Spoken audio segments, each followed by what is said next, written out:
எல்லாருக்கும் வணக்கம். இன்னைக்கு நம்ம பார்க்க போற படத்தோட பேர் The 800. இந்த கதை ஒரு உண்மை கதை. இந்த படத்தோட ஆரம்பத்துல ஒரு வயசான லேடி பேசுற மாதிரி ஒரு வாய்ஸ் ஓவர் வருது.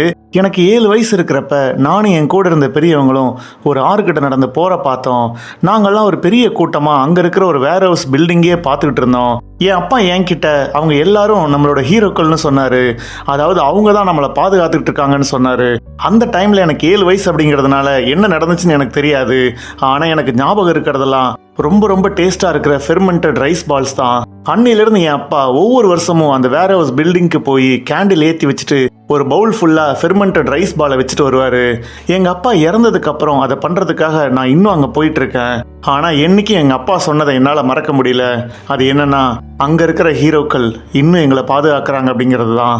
அப்படின்னு அந்த வாய்ஸ் ஒரு முடியும் போது அந்த சம்பவத்தில் என்ன நடந்துச்சு அப்படிங்கிற மாதிரி இந்த கதை ஆரம்பிக்குது. அதாவது 2ஆம் உலக போருக்கு முன்னாடி ஜப்பான் ஆர்மி சைனாவை ஆக்கிரமிச்சிருது. முக்கியமாக அவங்க ஷாங்காய் நகரத்தை நெருங்கிட்டாங்க அப்படின்னு சொல்லி சைனா ஆர்மி அங்கே இருக்கிற ஊர் மக்கள் எல்லாம் கூட சேர்த்துக்கிட்டு சண்டை போட அங்கே போய் பார்த்தா அதுக்குள்ள மொத்த ஷாங்காய் நகரத்தையும் ஜப்பான் ஆர்மி தரமட்டமாக்கிடுறாங்க. இப்போ தேடி பார்த்தா அங்கே ஜப்பான் வீரன் ஒருத்தனையும் காணா, அங்கேருந்து சீனாவோட ஆர்மி ஆளுங்களையும் காணா. அப்போ ஒருத்தன் அங்கே போய் எட்டி பார்த்தா ஜப்பான் வீரர்கள் அவங்க வெற்றியை கொண்டாடிக்கிட்டு வரும்போது இவனை பார்த்து டே ஒரு சைனாக்காரன் இருக்கான் அப்படின்னு கத்த மொத்த பேர் அவனை நோக்கி ஓடி வராங்க. இப்போ அவன் கூட்டத்தை பார்த்து ஜப்பான் ஆளுங்க வரானுங்கடா அப்படின்னு சொன்னோன்னே எல்லாரும் தெரிச்சு ஓடுறானுங்க. ஆனால் ஜப்பான் ஆளுங்க எதிரில் கிடைக்கிற எல்லா சைனா ஆளுங்களையும் கொன்னுடுறாங்க. அதுவும் இல்லாமல் இந்த ஊர்ல இருந்து வந்தாங்கல்ல அவங்களுக்குலாம் சண்டைனே என்னன்னு தெரியாது. ஆனால் ஜப்பான் ஆளுங்க வந்தோன்னே அவனுங்க தப்பிச்சு ஓடினாங்கல்ல அவங்கள சைனா ஆர்மியே நீங்க எல்லாம் ட்ரைட்டர்ஸ் அப்படின்னு சொல்லி கொல்ல ஆரம்பிக்குது. இன்னும் சில பேரை அவங்களோட துப்பாக்கி அப்புறம் மற்ற பொருளாக இருக்கு பார்த்தீங்களா, அதெல்லாம் தூக்கிட்டு போற ஒரு அடிமையாக மாற்றி கூட்டிட்டு போறாங்க. இப்போ இந்த இடத்துக்கு நடுவில் ஒரு பெரிய வேர் ஹவுஸ் பில்டிங் இருக்கும். அதில் பார்த்தீங்கன்னா 800 சைனா வீரர்கள் இருக்காங்க. அது ஏன் அப்படின்னா அந்த பக்கம் ஒரு ஆறு ஓடும், அந்த ஆறுக்கு அந்த பக்கம் ஒரு ஊர் இருக்கு. அந்த சைனாவோட ஊரை பாதுகாக்கிறதுக்கு தான் அந்த 800 வீரர்கள் அந்த வேர் ஹவுஸ் பில்டிங்ல இருப்பாங்க.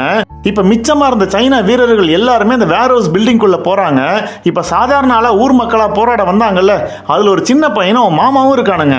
இப்ப கட் பண்ணா அங்க அந்த சைனாவோட ஆர்மி ஹெட் நாளைக்கு மொத்த உலகமும் நம்மள தான் பார்த்துட்டு இருக்கோம், நம்ம கிட்ட வெறும் 800 பேர் தான் இருக்கும், ஆனா ஜப்பான் வீரர்கள் 20,000 பேர் இருக்காங்க, நம்மளால அரை நாள் கூட அவங்கள தாக்கு பிடிக்க முடியாது, நாளைக்கு நமக்கு கண்டிப்பா சாவு நிச்சயம் அப்படின்னு சொல்ல அதை கேட்ட அந்த சின்ன பையனுக்கு மாமாவுக்கு செம்ம பயம் வருது. இப்ப அப்படியே கட் பண்ணோம்னா அதே நேரம் ஷாங்காய் நகர் அழிஞ்சதுனால சாதாரண மக்கள் அந்த ஆறுக்கு அந்த பக்கம் இருக்கிற கன்செஷனுக்கு போறாங்க. அதுல இந்த ஊர்ல இருந்து ஒருத்தன் போராட வந்தான் பாத்தீங்களா, அவனும் தப்பிச்சு அங்க போறான். ஆனா அவன் ஆர்மி ட்ரெஸ் போட்டிருக்கிறதுனால அவனை உள்ள விட மாட்டேன்றாங்க. நான் ஆர்மிக்காரன்ல, நான் ஒரு ஃபார்மர் அப்படின்னு சொல்லி அவன் அடையாள சீட்டை காட்டினாலும் நீ ஆர்மி ட்ரெஸ் போட்டிருக்க, உன்னை உள்ள விட மாட்டேன்னு சொல்றாங்க.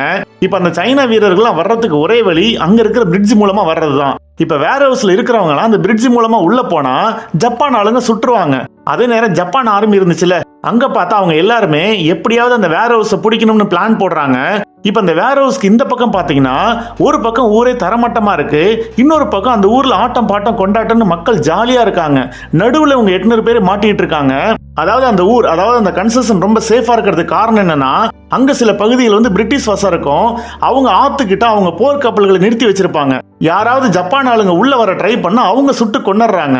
இப்ப ஜப்பான் வீரர்களுக்கு ஒரே வழி இந்த வேர் ஹவுஸ் தான். அது மூலமா நம்ம அந்த ஊருக்கு போலாம்னு உள்ள வராங்க. ஆனா உள்ள சீன வீரர்கள் இருக்கிறது அவங்களுக்கு தெரியல. இப்ப அவங்க எல்லாரும் வந்தோன்னா டோர் அடைச்சு அவங்க எல்லாரையும் சைனாவோட வீரர்கள் எல்லாம் கொன்னுறாங்க. இப்ப உள்ள ஆள் இருக்காங்க அப்படிங்கறத தெரிஞ்சுக்கிட்ட ஜப்பான் ஆர்மி அவங்களை நோக்கி விஷ புகை குண்டுகளை வீச எல்லாரும் துணியை ஈரமாக்கி மாஸ்கா போட்டுக்கிட்டு அதுல இருந்து தப்பிக்கிறாங்க. அப்படி தடுமாறும் போது அந்த சின்ன பையனோட மாமா அங்க இருக்கிற தண்ணியில விழுந்துடுறான். பார்த்தா அது மூலமா அவங்க தப்பிச்சு அந்த கன்செஷனுக்கு போற ஒரு வழி இருக்கு. இப்ப அது வழியா அவன் போக ட்ரை பண்ணா அங்க எதிரில் ஜப்பான் ஆளுங்க வராங்க. இப்ப மறுபடியும் அங்க சண்டை நடக்குது. இப்ப கட் பண்ணா சீனாவோட கமாண்டர் இதெல்லாம் தெரிஞ்சுக்கிட்டு அந்த தண்ணி வழியா போற வழியையும் அடைச்சிடறாங்க. அதுவும் இல்லாம அந்த ஊர்ல இருந்து சில பேர் வந்தாங்கல்ல அவங்களுக்கு எல்லாம் எப்படி சுடணும் அப்படின்லாம் ட்ரைனிங்லாம் கொடுக்குறாங்க. அன்னைக்கு நைட்டு வெளியில போய் வேவு பார்க்கலாம் சொல்றாங்க. இப்ப கட் பண்ண 2வது நாள் அப்ப புதுசா அந்த ஜப்பான் கமாண்டர் என்ன சொல்றாருன்னா, இன்னைக்கு அந்த வேர் ஹவுஸ் 3 மணி நேரத்தில் நான் பிடிக்கிறேன் அப்படின்னு சவால் விடுறாரு. இதை கேட்ட கன்செஷன்ல இருக்கிற எல்லா மக்களும் பயந்துடுறாங்க. இப்ப கண்டிப்பா ஒரு பெரிய போர் நடக்க போதுன்னு எல்லாரும் வேடிக்கை பார்க்க ஆறுக்கு பக்கத்துல நிக்கிறாங்க. இதைத்தான் படத்தோட ஆரம்பத்தில் ஒரு லேடி நான் 7 வயசுல அந்த போரை பார்த்தேன்னு ஒரு வாய்ஸ் ஓவரில் சொல்லியிருப்பாங்க. இப்போ பார்த்தீங்கன்னா அந்த போர் ரொம்ப கொடூரமாக நடக்குது. ஜப்பான் ஆளுங்க முன்னேறி வர்றாங்க. இதை பார்த்த சைனா வீரன் ஒருத்தன் தான் உடம்பு ஃபுல்லாக வெடிகுண்டுகளை கட்டிக்கிட்டு அவங்க மேலே விழுந்து எல்லாரையும் கொல்றான். இப்போ அதை பார்த்த நிறைய சீன வீரர்கள் தங்களையே சாக்ரிஃபைஸ் பண்ணி அவங்களை அட்டாக் பண்ணுறாங்க. பார்த்தீங்கன்னா அன்னைக்கு அந்த ஜப்பான் ஆளுங்க தோத்து போயிடுறாங்க. இப்போ கட் பண்ணால் நிறைய சீன வீரர்களுக்கு அடிபட்டதுனால அந்த கன்செஷனில் இருக்கிற மக்கள் அவங்களுக்கு மருந்து பொருட்கள்லாம் அனுப்புகிறாங்க. ஆனால் அந்த மருந்து பொருட்களை யார் கொண்டுகிட்டு வந்தாலும் அவங்கள ஜப்பான் ஆளுங்க சுட்டு வீழ்த்துறாங்க. ஆனால் எப்படியாவது மருந்து பொருளை கொண்டு போகணும் அப்படின்னு ஒரு சைனா வீரன் தன்னையே பணைய வச்சு ஒரு கயிறு மூலமாக எல்லா பொருட்களும் வர்ற மாதிரி செட் பண்ணிட்டு செத்து போயிடுறான். இப்போ அடுத்து 3வது நாள் கன்செஷனில் இருக்கிற மக்கள் எல்லாருக்கும் பயங்கரமான தேசப்பற்று வந்துருச்சு. அவங்க போரில் இருக்கிற ராணுவ வீரர்களுக்கு ஹெல்ப் பண்ணுறதுக்காக உங்களால் முடிஞ்சதை கொடுங்க அப்படின்னு சொல்லி ஒரு பெரிய துணி எடுத்துக்கிட்டு வீதியில் போகிறாங்க. அங்கே இருக்கிற எல்லா மக்களும் அவங்ககிட்ட இருக்கிற காசு நகை எல்லாம் தூக்கி தூக்கி அந்த துணியில் போடுறாங்க. இப்போ இந்த பக்கம் பார்த்தா 800 பேர் இருந்த அந்த இடத்துல இப்போ 352 பேர் தான் இருக்காங்க. அடுத்த நாள் சைனா எப்படி அந்த போரில் தோத்துற போகுது அப்படின்னு சொல்லிட்டு உலக நாடுகள்லாம் பேசிக்கிறாங்க. அதனால உலகத்துக்கு நாங்கள் என்ன தோக்கல அப்படிங்கிறதுக்காக அங்கே இருக்கிற சைனா வீரர்கள்லாம் சேர்ந்து அந்த வேற ஹவுஸில் தங்களோட கொடியை ஏற்றுறாங்க. ஆனால் ஜப்பான் ஆளுங்க ஃப்ளைட்டில் வந்து அவங்கள அட்டாக் பண்ண எல்லாரும் சாகுறாங்க. ஆனால் கொடி ஏற்றின 5 நிமிஷத்துல அது கீழே விழக்கூடாதுன்னு எல்லா சோல்ஜர்ஸும் சேர்ந்து ஒரு அரண் மாதிரி அதை பிடிக்க ஜப்பானோட ஆர்மி ஃப்ளைட் எல்லாரையும் சுட்டு கொள்ளுது. அதை பார்த்த ஊர்ல இருந்து வந்த ஒருத்தன் தனியாளா போய் அந்த கொடியை தூக்கி பிடிக்கிறான். இப்போ அங்கிருந்து சின்ன பையனோட மாமா ஒரு துப்பாக்கி எடுத்துக்கிட்டு அந்த ஜப்பான் ஆர்மி ஃப்ளைட்டை சுட ட்ரை பண்றான். இப்போ இதை பார்த்த மற்ற சைனா வீரர்களுக்கு தைரியம் வந்து எல்லாரும் துப்பாக்கி எடுத்து அந்த ஆர்மி ஃப்ளைட்டை சுட ஆரம்பிக்க அந்த ஜப்பான் ஆர்மி ஃப்ளைட் வந்து இதை சமாளிக்க முடியாம பின்வாங்கி போயிடுது. ஆனால் அவங்க அந்த சின்ன பையனோட மாமா சுட்டிருப்பாங்க. அவன் அந்த இடத்துல இறந்துடுறான். இதை அந்த சின்ன பையன் பார்த்து கதறி அழ ஆரம்பிக்கிறான். இப்போ பார்த்தீங்கன்னா 3வது நாளும் ஜப்பான் இதில் தோத்துருது.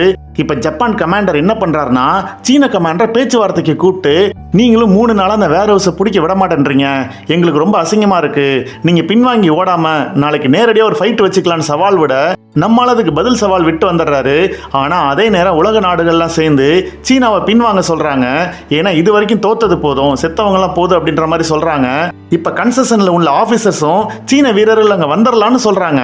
ஏன்னா இதுக்கு முன்னாடி அவங்களெல்லாம் விடலை. ஆனால் நம்ம சைனாவோட கமாண்டர் வந்து ஒத்துக்கவே இல்லை. நேருக்கு நேர் சண்டை போட ரெடி ஆகுறாரு.